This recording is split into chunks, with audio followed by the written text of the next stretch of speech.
Battleground House seat in Michigan's 7th Congressional District, previously held by Representative Alyssa Slotkin, who's now running for the U.S. Senate in Michigan. Our next guest represented Mid-Michigan in the state legislature for 7 years and just launched his second bid for the House seat.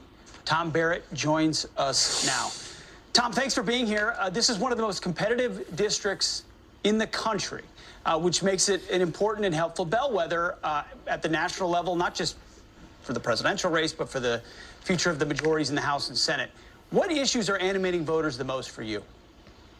Yeah, thank you, Pete, and thank you for having me on. Happy New Year. And you're right, this is already teed up as the most competitive congressional seat in the country. It's one that has a razor-thin partisan edge, really for no side or the other.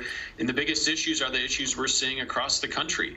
National security, threats from China and other near-peer adversaries to the United States, border security with the surge in migrants coming across, making every community less safe, economic security, the cost of living, whether it's groceries, energy, home heating, and lastly, but certainly one of the most important is neighborhood security. The Detroit News just reported here in Michigan we had a 60% increase in assaults on police officers, with one of the fewest arrests and interactions with law enforcement we've seen on record. So this is a problem where we're surging in assaults against cops because we're not holding people accountable for their behavior, and yet we have fewer interactions with police overall. No doubt.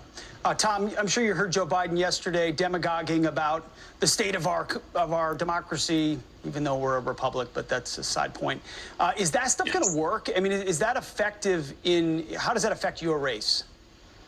You know, I think people want to see us return to the seriousness of the issues that are affecting everyday Americans and our livelihoods. And it goes back to those 4 issues that I talked about. People can go to my website, tombarrettforcongress.com, and read about them. We call them our 4 pillars of security: national security, border security, neighborhood security, and economic security. The things that people care about the most as they sit around their kitchen table and make their decision as to who they're voting for Congress or for president.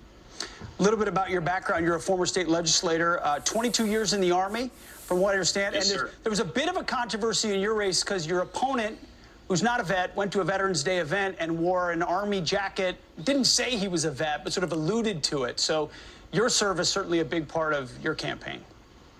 It is. It's something certainly that I'm proud of. And my opponent, shows up, prances around in another man's uniform on Veterans Day of all days, and tries to defend this by saying, well, civilians can buy this uniform, so it doesn't really count as stolen valor.